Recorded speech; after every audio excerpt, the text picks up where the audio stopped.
नमस्कार मित्रांनो. सत्तेसाठी युती केली आणि युती केल्यामुळे मती गेली. पप्पूच्या सोबत जाऊन पप्पू झाला असं राजकारणात कधी घडलंय का? मी नेमका कोणत्या विषयावर बोलतोय हे समजून घेण्याआधी एक गोष्ट लक्षात घेतली पाहिजे. महाराष्ट्राच्या राजकारणामध्ये शहरी नक्षलवादींचा प्रवेश झालेला आहे. हा प्रवेश ओळखणं अतिशय सोपं आहे. 2 दिवसापूर्वी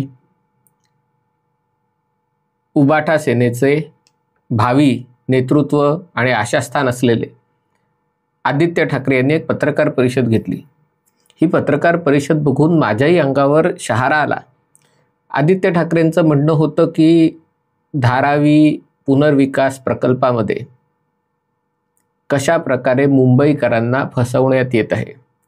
मुंबईकरांना 45 रुपये 50 रुपये टोलची सूट दिली जात आहे, पण त्याच्या बदल्यात त्यांच्याकडनं 50,000 कोटी रुपये वसूल केले जात आहेत. हे 50,000 कोटी रुपये कुठले? तर धारावी पुनर्विकास प्रकल्पाच्या निमित्ताने अदानी उद्योग समूहाला राज्य सरकार म्हणजे धारावीचा तर भूखंड देणारच आहे, पण त्याच्या पलीकडे देवनारमधला 125 एकर भूखंड, नंतर देवनार डम्पिंग ग्राउंड आहे तिथला जवळपास 40% वाटा, मड आयलंड तिकडे 140 एकर, मुलुंडची मिठागरं आहेत तिकडे 255 एकर एवढा सगळा भाग दिला जाणार आहे. धारावीमधला एकूण पुनर्विकासाचा भाग म्हणजे जिथे झोपडपट्टी आहे तो भाग अवघा 300 एकर आहे. खरं तो 230 एकर आहे, पण आदित्य ठाकरे 300 एकर म्हणाले. पण या 300 एकरच्या बदल्यात अदानीला 1000 एकरपेक्षा जास्त जागा दिली जाणार आहे. आणि हे झाकण्यासाठी तुम्हाला आम्हाला फसवलं जात आहे. 45 रुपयाची चिरीमिरी तुम्हाला देऊ केलेली. धारावीच्या मुद्द्यावर अनेक उच्च शिक्षित मध्यमवर्गीयांच्याही पोटात गोळा येणं स्वाभाविक आहे. कारण जी बातमी लोकसभा निवडणुकीत जाणीवपूर्वक मुलुंडमध्ये पसरवण्यात आली होती की धारावीतल्या लोकांना आता मुलुंडमध्ये आणलं जाणार आहे आणि त्यामुळे पोटात गोळा उठणं स्वाभाविकच होतं. याचं कारण म्हणजे धारावी झोपडपट्टी आहे ही अवघी 3 एकर जमिनीवर आहे.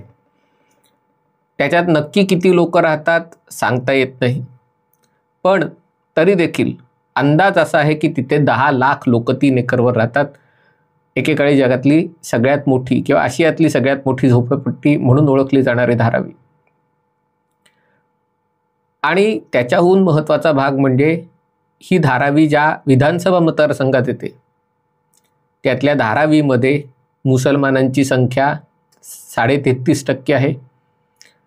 बांद्रा पूर्वमध्ये काही भाग येत असावा धरून चालूया, तिथे मुसलमानांची संख्या पुन्हा 33%च्या वरती आहे.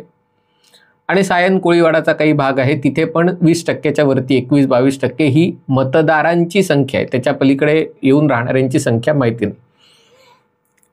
म्हणजे तिन्ही ठिकाणी साधारणतः 1 लाखाच्या वरती ही मतदारांची संख्या आहे. आदित्य ठाकरेंचं म्हणणं होतं की अदानीला 1000 एकर जमीन दिल्यानंतरही 1 लाखाहून अधिक धारावीतल्या 1 लाखाहून अधिक परिवारांना घरं मिळणार नाही. त्यामुळे माझं थोडं कन्फ्युजन झालं की नक्की धारावीत लोक किती राहतात. म्हणजे जर 1 लाख परिवार म्हणजे त्यांच्या घरी किमान 3-4 कुटुंबीय धरले तरी 4-4.5 लाख इथेच झाले. म्हणजे धारावीतल्या भागामध्ये पुनर्वसन करून 230 एकरवर पुनर्वसन करून आणि मानखुर्द, मुलुंड, मड इथे सगळीकडे, कुलाबा इथे सगळीकडे जागा देऊन तरी जर 4.5-5 लाख लोकांना घरच मिळणार नसतील तर काय? आणि मग ज्याचा जेव्हा अधिक तपशीलवार थोडासा अभ्यास केला, आशिष शेलार यांची पत्रकार परिषद बघितली, तेव्हा कळलं की हे दिसतंय तसं नाही आहे. म्हणजे मुद्दा आहे एकीकडे मुस्लिम मतांचं लांगुलचालन करायचं, त्यांच्यासाठी आपल्याला किती काळजी आहे हे दाखवायचं आणि दुसरीकडे मुसलमानांनी आणि दलितांनी कायम झोपडपट्टीतच राहावं, कायम घाणीतच राहावं अशा प्रकारची तजवीज करणं. कारण जो कोणी याला विरोध करेल, आणि म्हणून मी म्हटलं की गेले काही दिवस जेव्हा तुम्ही ट्विटरवर जा आणि नुसतं धारावी हॅशटॅग सर्च करा, ज्या बातम्या तुम्हाला समोर दिसतात, ज्योती एकनाथ गायकवाड म्हणजे बहुतेक या वर्षा गायकवाड यांच्या भगिनी असाव्यात, धारावी करो के खिलाफ किस तरह से षड्यंत्र रचा जा रहा है, त्याची माहिती त्यांनी दिलेली आहे. नंतर द रेड माईक नावाचं हे सगळे बेकार झालेले पत्रकार, कोणी BBC मध्ये होतं, कोणी आजतकमध्ये होतं, कोणी NDTV मध्ये होतं, या सगळ्यांनी यूट्यूब चॅनल सुरू केलेले आहेत आणि यांचा फोकस धारावीवर आहे की माफियासारखं गुंड येऊन धारावीतली घरं खाली करतात, त्याचा रिपोर्ट त्याच्यावर दिसतो.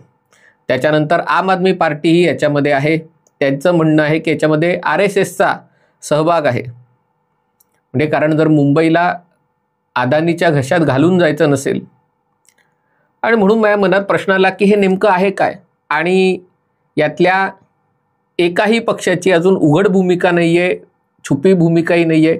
म्हणजे सगळ्यांना, तिथे असलेल्या सगळ्यांना घरं द्यायची आहेत. आणि सामान्य माणूस म्हणून आपल्या सगळ्यांना डोक्याला ताप, कारण तुम्ही आम्ही प्रामाणिक करदाते आहोत, आम्हाला घर घ्यायचं मुंबईत तर किमान 1.5 कोटी 2 कोटी, अनेक ठिकाणी तर 7 कोटी 8 कोटी रुपये खर्च करावे लागतात.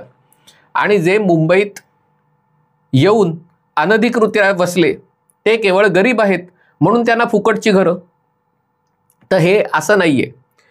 धारावीचं प्रोजेक्ट उद्धव ठाकरेंनी त्यांनी काढलेलं टेंडर तेव्हाही ते अदानीलाच दिलं गेलं होतं, आताही ते अदानीलाच दिलं गेलेलं. आदित्य ठाकरेंचं म्हणणं आहे आता त्यांना ही सगळी नवीन खिरापत वाटण्यात आलेली. आम्ही दिली होती ती खिरापत नव्हती, आम्ही ते एक योग्य किंमत त्याची ठरवली होती. पण आता एकनाथ शिंदेंचं सरकार त्या प्रकल्पाच्या वर म्हणजे आईस्क्रीम दिलं, त्याच्यावर दुसरा स्कूप टाकला, त्याच्यावर चेरी टाकली, त्याच्यावर चॉकलेट टाकला, अशा प्रकारचं वाटत चाललंय.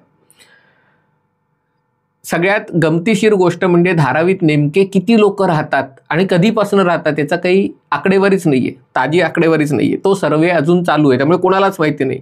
आणि त्यामुळे ते 1 लाख कुटुंब बेघर होतील, 2 लाख लोक बाहेर जातील, हे सगळं सांगणं या सगळ्या हवेतल्या गप्पा आहे. युती सरकारच्या काळात, आणि ते खरं तर युती सरकारची चूक होती, झोपडपट्टी पुनर्विकास योजना म्हणजे सगळ्यात मोठी चूक, अर्थात ती बाळासाहेब ठाकरेंच्या आशीर्वादाने ती झाली होती, मनोहर जोशींनी ती केली होती.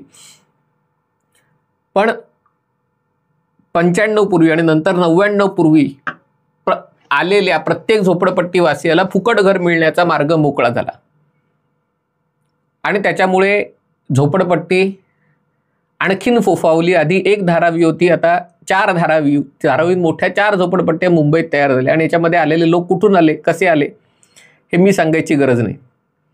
तर त्यामुळे धारावी पुनर्विकास प्रकल्पात 1999 साली किंवा 2000 सालीच्या पूर्वी जे लोक आले त्यांना त्याच जागी फुकट घर मिळणार आहे. जे 2000 ते 2011 साली धारावीत येऊन वसले, म्हणजे ऑलरेडी झोपडपट्टी होती, त्याच्यावर त्यांनी पहिला मजला चढवला आणि जे 14 फुटाची काहीतरी अट आहे त्याच्या आत जे पात्र झाले किंवा दुकान होतं, दुकानाच्या वरती घर बांधलं, त्यांना धारावीतच घर मिळणार. पण त्याच्यासाठी त्यांना काहीतरी किंमत, ती किंमत अर्थात तुम्ही आम्ही जे घरासाठी किंमत देतो, मुंबईत काय रेट आहे तुम्हाला माहिती आहे, कुठे 25,000, कुठे 30,000, कुठे 50,000, तो रेट त्यांना असणार नाही, पण काहीतरी किंमत द्यावी लागेल. पण तरी देखील त्यांना मुंबईच्या मध्यावर घर मिळेल. तरी देखील त्याच्यानंतर लोक यायलाच लागले आणि धारावीतली झोपडपट्टी 1 मजल्याची होती, ती 2 मजले 3 मजले 4 मजले, बांद्र्याच्या जवळ तर 4-4 5-5 मजली झोपडपट्टी दिसते.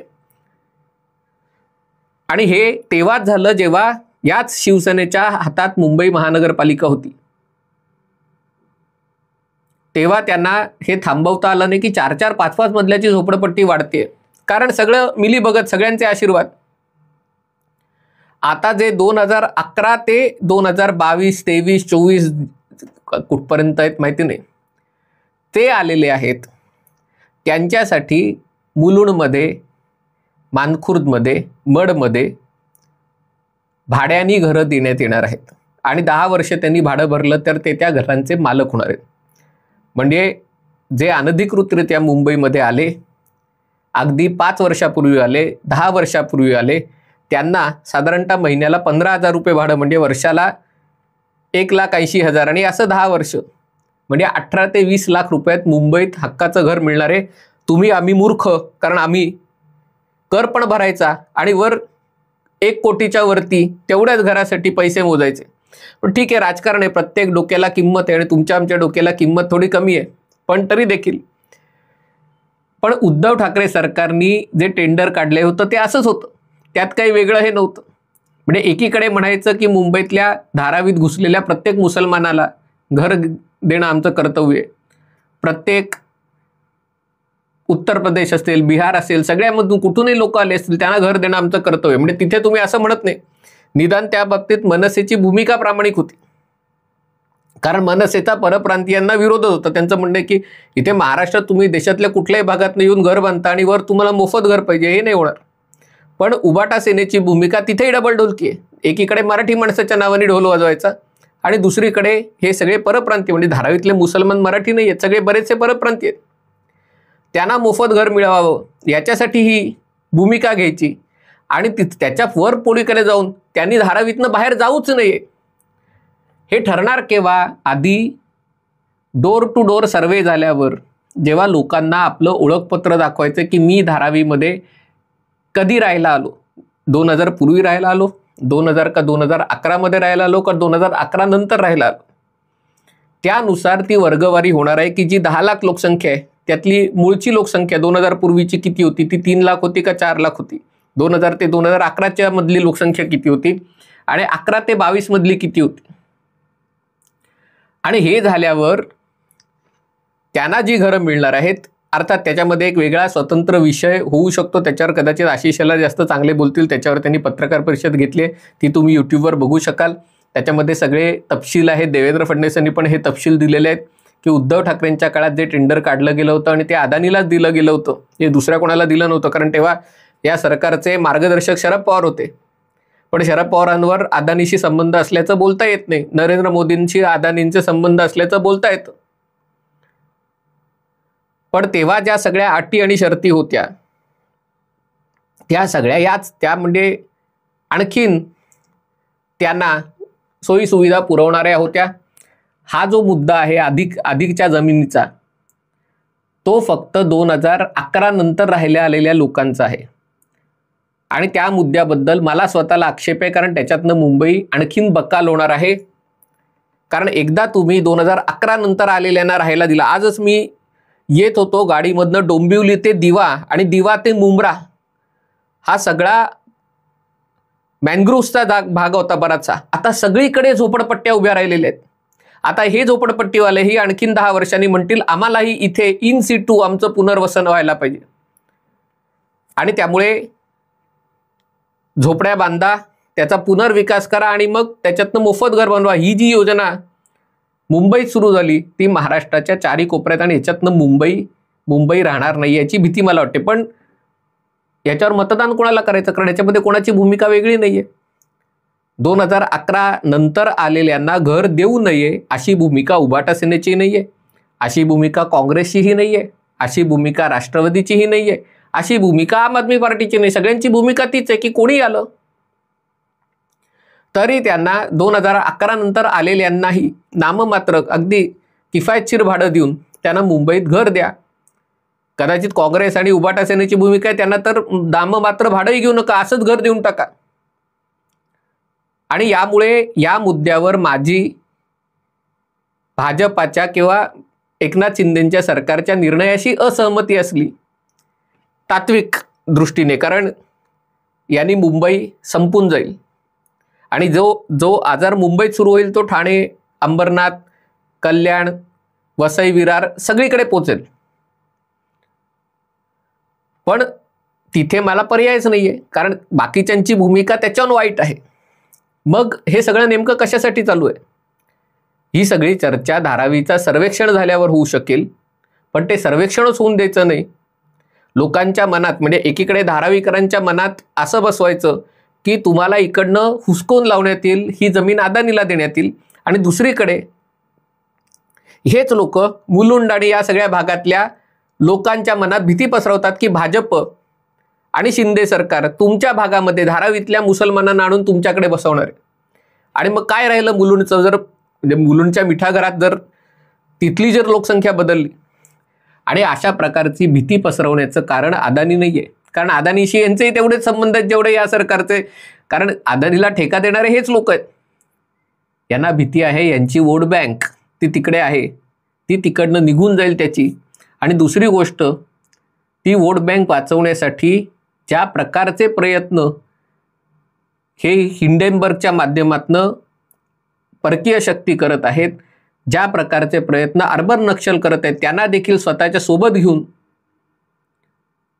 जे केले जात आहेत ते दुर्दैवाचे आहेत आणि ते ओळखणं आवश्यक आहे. ते जर ओळखता आले नाहीत तर मागे जे आरेच्या नावाने गळा काढत होते ते आता धारावीच्या नावाने गळा काढत आहेत. पण आरेच्या आंदोलनात सहभागी असलेले लोक, ज्यांना तिथे मॉर्निंग वॉक करायला जायचं म्हणून त्यांना कारशेड नको होती, ज्यांनी तिथेच त्याच जंगलाच्या जमिनीवर मोठे मोठे रिसॉर्ट बांधले होते, बिल्डिंग कॉम्प्लेक्स बांधले होते, त्यांना तिकडे कारशेड यायला नको होती म्हणून ते आंदोलन करत होते, नाव पर्यावरणाचं ठेवत होते, तेच तशाच प्रकारचे लोक याच्यातही सहभागी झालेत. हे तुम्ही आम्ही सगळ्यांनी ओळखणं आवश्यक आहे. हा व्हिडिओ आपल्याला आवडला असेल तर कृपया लाईक करा, शेअर करा आणि हे चॅनल सबस्क्राईब करायची विनंती आहे. तुर्तास इथेच थांबतो. पाहत रहा MH48.